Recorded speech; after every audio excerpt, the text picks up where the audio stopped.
เป็นจังไดเฮือนเจ้าถึงมาเฮ็บตกหลายบ่ หลาย อยู่ไสเฮือนเจ้า อยู่เทิงไปหันนะ โอ้ปีนี้อายุเท่าใดแล้วปีนี้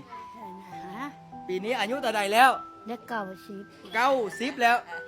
ว่าก็ว่าเคยได้เงินนำพระแบบนี้บ่ บ่เคย บ่เคยจักเทื่อเนาะโอ้ครั้งแรกในชีวิต ครั้งแรกในชีวิต อืม ถือว่ามีบุญเราต้องคอยมา นะเอาสาธุสาธุอันนี้คือน้ำจิตน้ำใจคือพระอาจารย์ว่าเวลาออกตนญาติโยมไปช่วยพระอาจารย์พาเวลาออกตนญาติโยมมีความเดือดร้อนจิตใจกับพึ่งพาครูบาอาจารย์อย่างน้อยๆโอ้อาจารย์เพิ่นบ่ทิ้งเฮาได้เพิ่นก็บ่ทิ้งเฮาได้เพิ่นก็ยังได้มาเยี่ยมมายามถึงแม้จักครอบครัวบ่19ครอบครัวเนาะยังมีครอบครัวที่20ไหนพอดีพระอาจารย์เตรียมเงินมา20ล้านพอดีเมื่อนี้พระอาจารย์เตรียมปัจจัยมา20ล้าน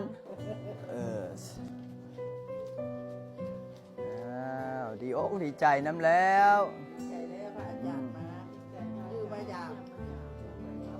ประตูเอาอยู่บอกเงินน่ะเอาละเนาะว่าน่ะสาธุมอบปัจจัย1 ล้านพระอาจารย์เว้านั่นแหละวัดพระอาจารย์อาศัยออกตนญาติโยมสาธุมอบให้เด้อ